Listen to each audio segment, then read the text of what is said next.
వారి శుభనామంలో ఈ ఉదయకాల శుభాభివందనములు అందరికీ తెలియపరుచుకుంటున్నామండి.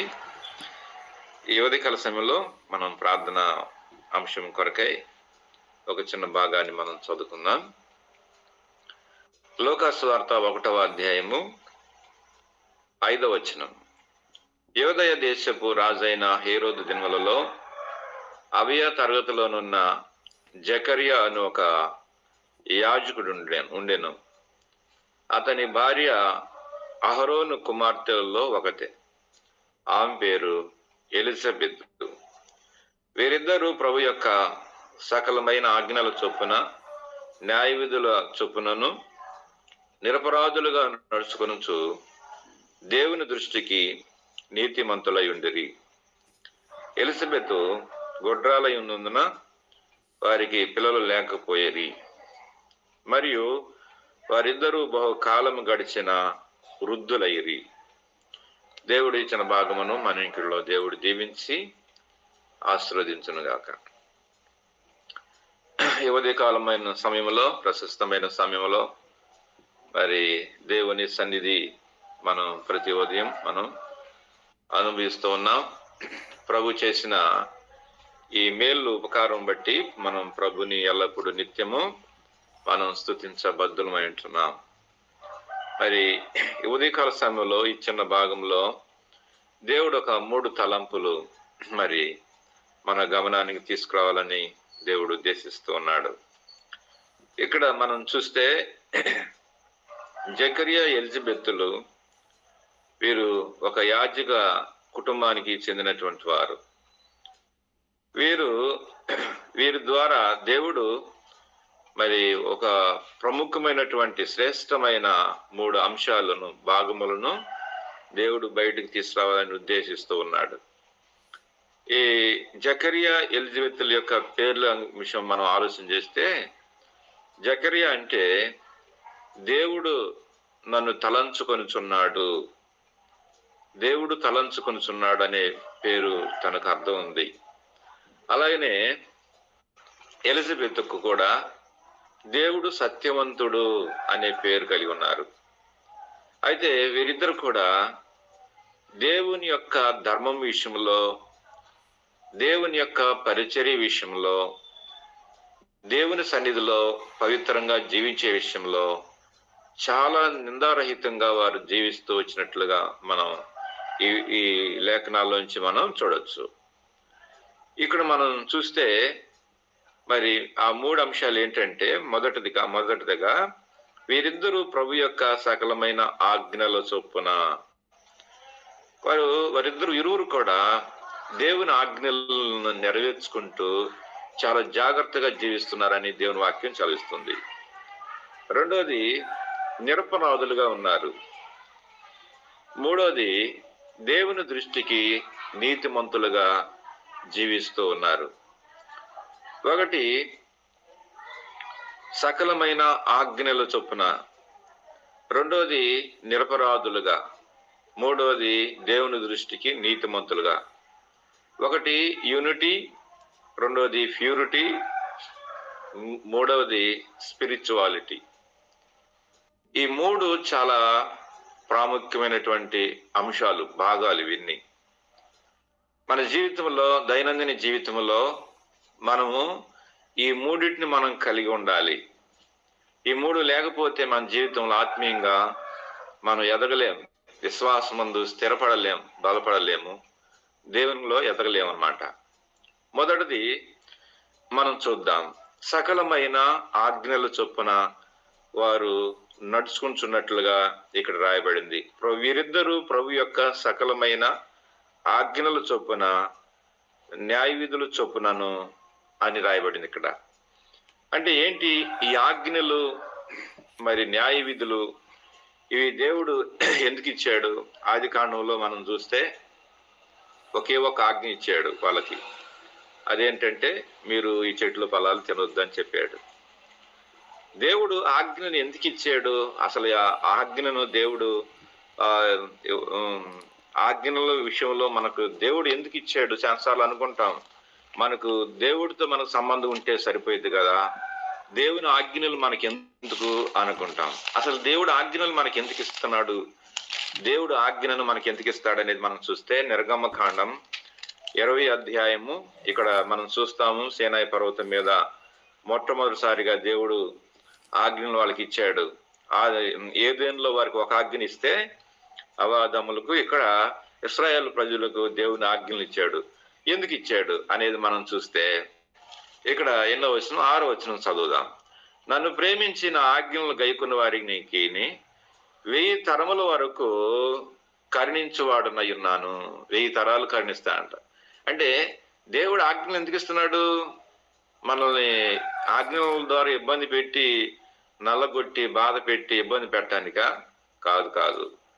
దేవుడు ఆజ్ఞలు ఎందుకు ఇస్తున్నాడంటే నిన్ను కరుణించాలని, నీ మీద దయపాలించాలని, నిన్ను దీవించాలని, ఆయన కరుణకు పాత్రుడుగా చేయాలని దేవుడు తన ఆజ్ఞలు ఇస్తున్నాడు. అదే 119వ కీర్తనలో నుంచి మనం చూద్దాం. 119వ కీర్తనలో కూడా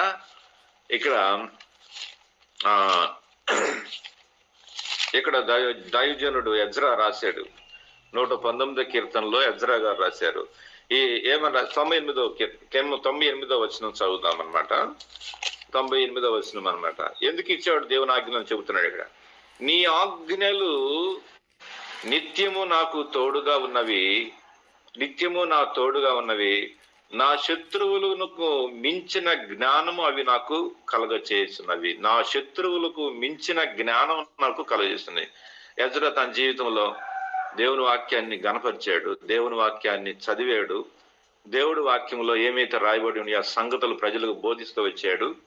అయితే తాను దేవుని వాక్యము తన దగ్గర ఉంచుకునేట ద్వారా, దేవుని వాక్యము తన దగ్గర ఉండటం ద్వారా తాను గ్రహించింది ఏందయ్యా అంటే ఏం గ్రహించాడయ్యా అంటే, నా శత్రువులకు మించిన జ్ఞానము అవి నాకు కలగజేస్తున్నవి అంటాడు అన్నమాట. జ్ఞానాన్ని కలగజేస్తున్నాయి నీ ఆజ్ఞలయ్యా, నాకు జ్ఞానోదయం కలగజేస్తున్నాయి. నేను అజ్ఞానిగా, తెలివి తక్కువడుగా, మూర్ఖుడుగా, మరి అలాంటి వాడుగా నేను ప్రవర్తించుకున్నట్లుగా నీ ఆజ్ఞలు నాకు ఎంతగానో తోడ్పడుతున్నాయి, నీ ఆజ్ఞలు నన్ను ఎంతగానో బలపరుస్తున్నాయి అని చెప్పేసి అని అంటాడనమాట. కాబట్టి దేవుని ఆజ్ఞలు నాకు జ్ఞానాన్ని నేర్పిస్తున్నాయి, నా అజ్ఞానాన్ని తొలగిస్తున్నాయి. అవి నా అజ్ఞానం, నాలో ఉన్న అజ్ఞానాన్ని తొలగిస్తున్నాయి. అక్కడే 127వ వచనంలో కూడా మనం చూద్దాం.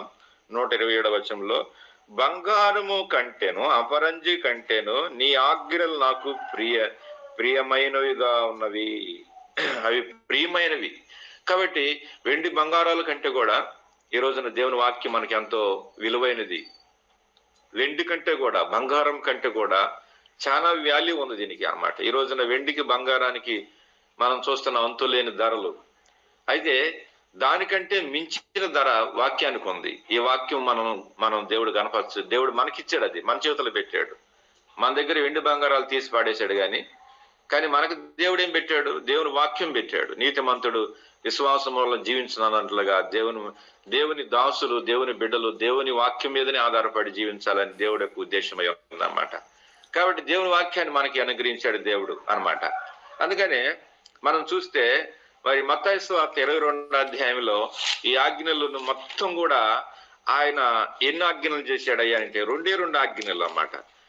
మరి ఇక ఈ ఆజ్ఞలన్నిటిని కూడా ప్రభు ఈ లోకానికి వచ్చి మన విషయంలో మరి ఎన్ని నెరవేర్చలేమో అనుకున్నాడో ఏమో, మరి మొత్తానికి దేవుడు 2 ఆజ్ఞలు తీసుకొచ్చాడు. ఏమన్నాడంటే 22వ అధ్యాయము 37వ వచనంలో చూస్తే, నీ దేవుడని యెహోవాను ప్రేమింపవలనన్నది ఇదే ముఖ్యమైనది, మొదటిది ఆజ్ఞ, మొట్టమొదటైన ఆజ్ఞ. నిన్ను వల్లనే నిన్ను పొరుగు వారిని ప్రేమించి, ఇది 2వ ఆజ్ఞ, దాని వంటిది అన్నాడు. ఇది కూడా దాని అంటే నన్ను ప్రేమించు, నిన్ను ప్రేమించుకో, నీతో ఉన్న వారిని ప్రేమించుకో. మిగతా ఆజ్ఞలన్నీ మరి మన బలహీనత చూసి ఏమో మరి మొత్తానికి అన్నమాట ఈ 2 ఆజ్ఞలు తీసుకొచ్చాడు. ఈ 2 ఆజ్ఞలు కూడా పాటించలేకపోతే మనం దేవుని బిడలు అని కష్టమైంది అనమాట, చాలా కష్టమైంది అనమాట. నిజమే అనమాట. దేవుడు ఎంత కృపగలవాడు అనమాట, ఆయన ప్రేమామూర్తి అనమాట. రెండోది, ఈ ఆజ్ఞలన్నిటిని కూడా దేవుడు ఎంతగా కుదించాడు. కాబట్టి దేవుడు ప్రేమ స్వరూపి, ఆయన ప్రేమయ్య ఉన్నాడు.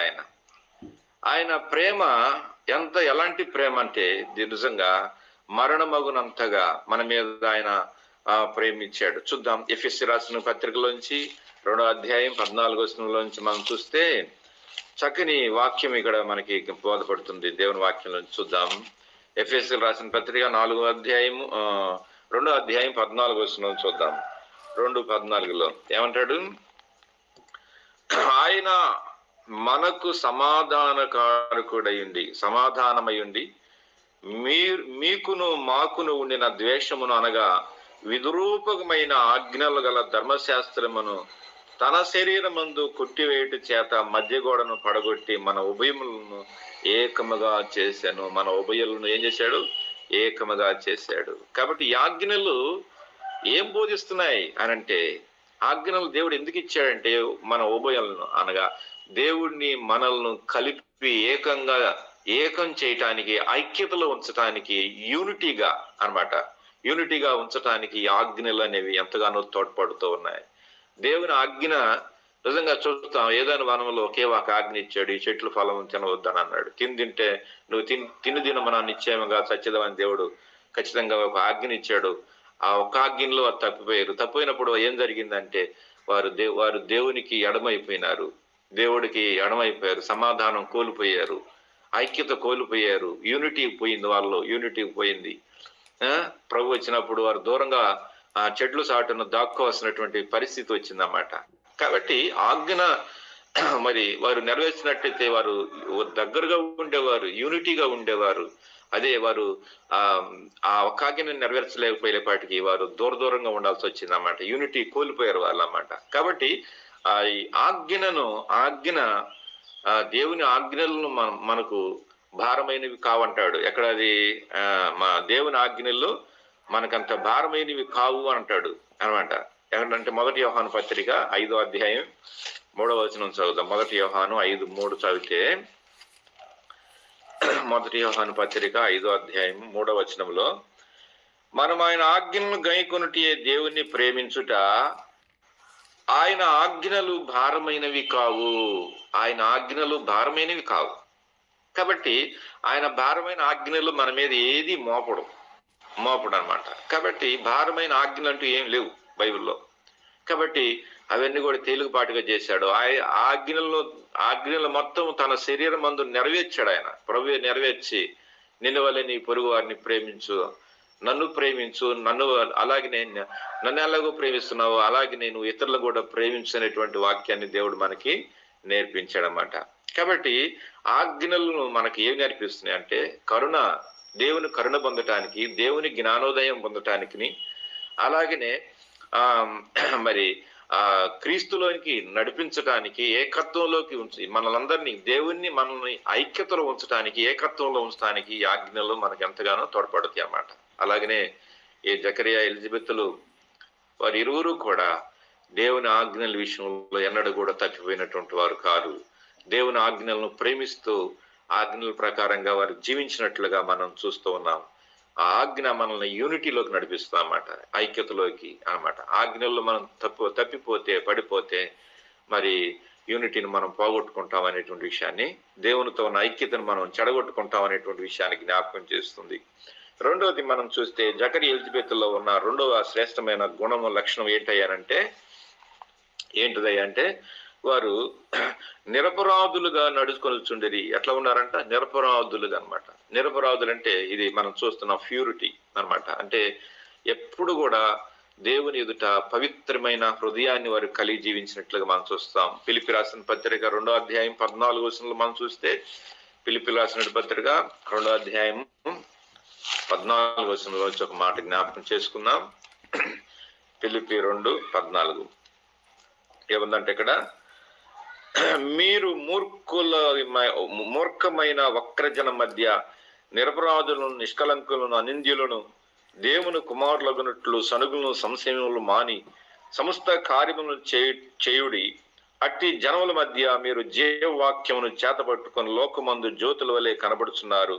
అందువలన నేను వ్యర్థముగా పరిగెత్తలేదనియు, నేను పడిన కష్టము నిష్ప్రయోజనం కాలేదనియు, క్రీస్తు దినమునకు నాకు అతిశయ కారణము కలుగును అని అంటాడనమాట. చూసావా? అంటే ఏంటిది అనేది మనం చూస్తే, మరి మరి పౌలు ఎంతగానో కష్టపడ్డాడు, ఆయన సేవ చేశాడు. ఎన్నో కష్టాలు, నష్టాలు, ఇబ్బందులు, ఇరుకులు, ఆటంకాలు, పోటులు, ఆటుపోట్లు ఎన్నో ఎదుర్కొన్నాడు సంఘంలో వచ్చినటువంటి విషయాల్లో. సంఘం అనేది క్షేమాభివృద్ధి పొందుతూ ఎదుగుతూ వచ్చిందన్నమాట. ఎదుగుతూ వచ్చింది. ఎలా వచ్చింది? ఏక మనసులో ఎదిగింది. ఈ 2వ అధ్యాయంలో మీరు చూడని తర్వాత వారు ఎలా ఎదిగారు? ఏక మనసులో ఎదుగుతూ వచ్చారు. తర్వాత వారు సొంత రక్షణకు మరి దైవజనులు వారు శ్రమల పాలైపోయి చెరసాల పాలైపోయినప్పటికి కూడా వారు రక్షణను కోల్పోలేదు, రక్షణ విడిచిపెట్టలేదు, వారు పొందిన రక్షణ వదిలిపెట్టలేదు. తర్వాత 3వదిగా వారు దేవుని కార్యాలను కొనసాగించారు, ఆపలేదు వారు. తర్వాత దేవుని సేవలో ఆనందిస్తూ వచ్చారు. 4వదిగా దేవుని సేవలో ఆనందిస్తూ దేవుని సేవ కొరకే పానార్పణంగా పోయబడుతూ వచ్చారు వాళ్ళు.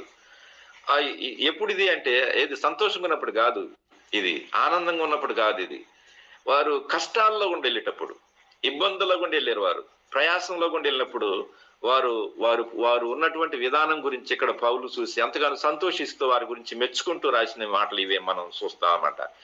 కాబట్టి వారు ఐక్యతను పోగొట్టుకోలేదు. 2వది ప్రభు కార్యాలను పోగొట్టుకోలేదు. వారు దేవుని కొరకై వారు సొంత రక్షణను కొనసాగించడం ఆపలేదు.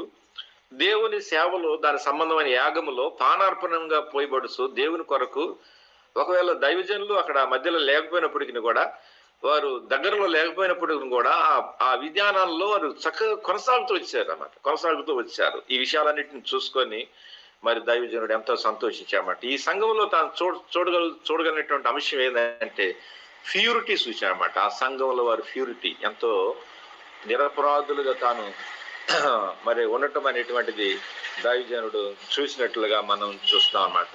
కొలస్సీ రాసిన పత్రికలో కూడా ఒక మాట మనం జ్ఞాపకం చేసుకొనవచ్చు అనమాట. అది కూడా చూద్దామండి.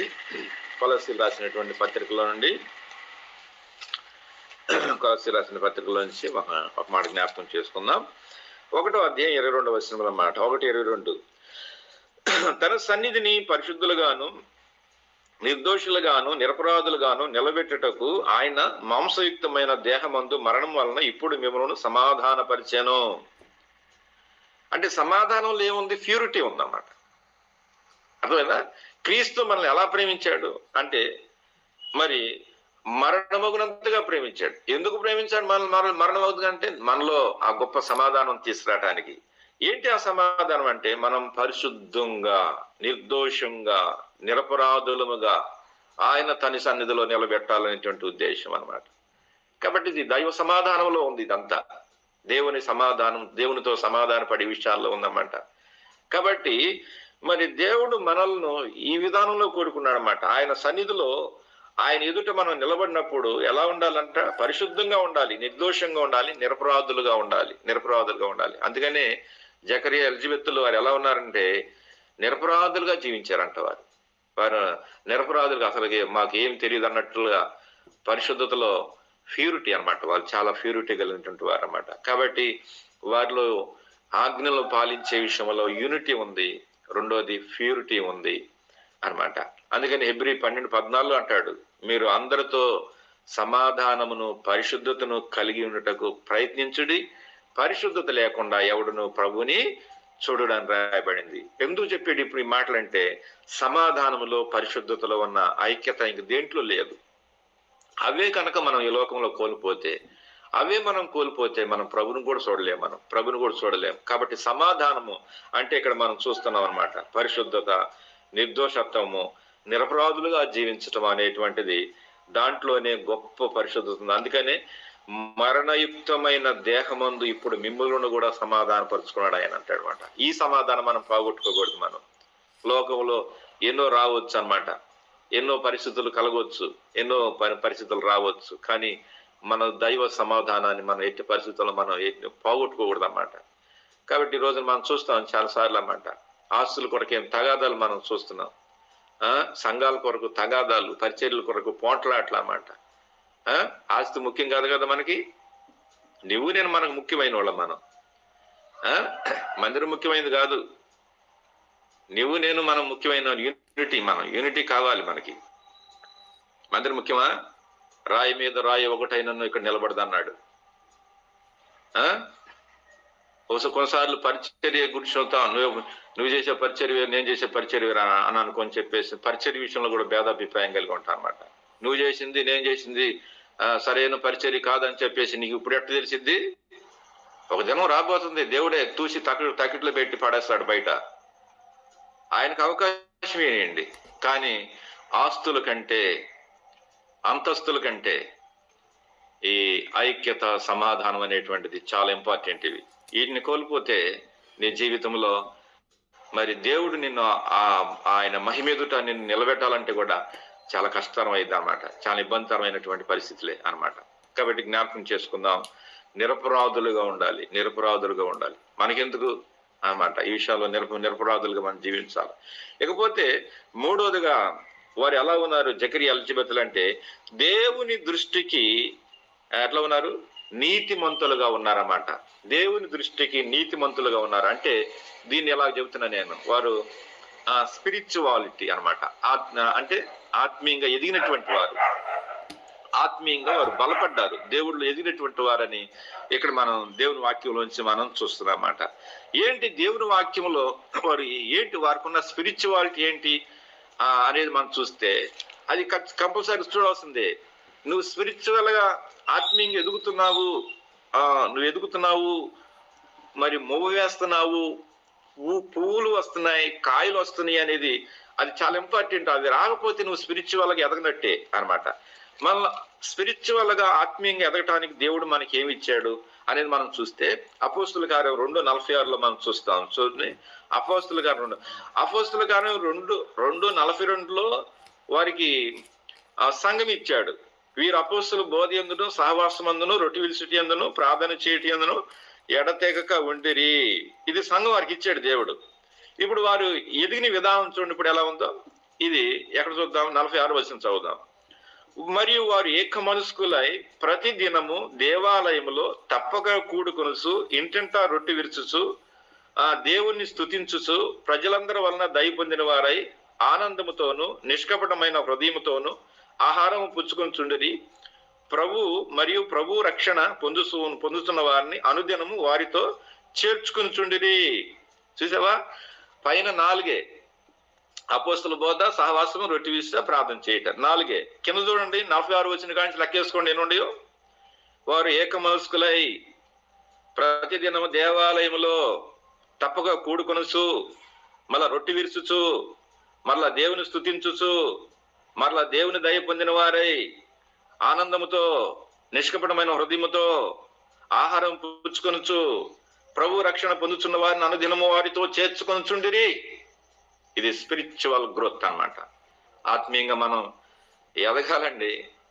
మాకు సంఘం ఉంది, మాకు పరిచర్య ఉంది, మేము రక్షణ పొందామంటే అంటే కుదరదు. రేపు దేవుని ఎదుట స్పిరిచువల్ గా నువ్వు ఎంత ఎదిగావు, ఆత్మీయంగా ఎంత బలపడ్డావు అనేటువంటి విషయాలు చాలా అవసరం మనకి, దేవునికి అన్నమాట. ఇది చాలాసార్లు మాకు మందిరం ఉందని అంటారు. ఎందుకు మందిరం ఉండి ఏం సుఖం?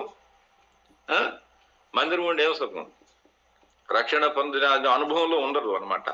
కొలస్సీ రాసిన పత్రిక, దేవుడు ఇటు గొప్ప సహవాసాన్ని దేవుడు ఎందుకు ఇచ్చాడు అనేది కూడా చెప్పాలి. ఈ సహవాసంలో దేవుడు ఏముంచాడు, ఏ విధానాల్లో ఉంచాడు అనేది మనం చూస్తే కొలస్సీలకు రాసిన పత్రిక 2వ అధ్యాయము 6వ వచనాన్ని చదువుదాం అన్నమాట. కొలస్సీ 2వ అధ్యాయం 6వ వచనం చదువుదాం. చూద్దాం చిన్న మాట. అది 2వ అధ్యాయం 6వ వచనం అన్నమాట.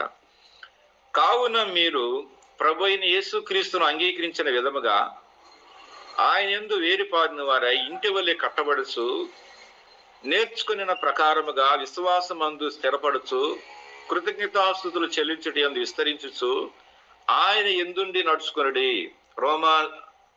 రోమాలో చెరసాలలో ఉండి ఈ పత్రిక రాయబడింది. ఇది కొలస్సీ సంఘానికి. అయితే సంఘము దాని విధానాలలో విశ్వాసులు అనేటువంటి వారు ఎలాంటి పరిపక్వతలోకి, ఎలాంటి క్రమంలో వారు ఉండి దేవుడిని మహింపరచాలనేటువంటి విషయాలు చాలా చక్కగా దీంట్లో రాశాడు.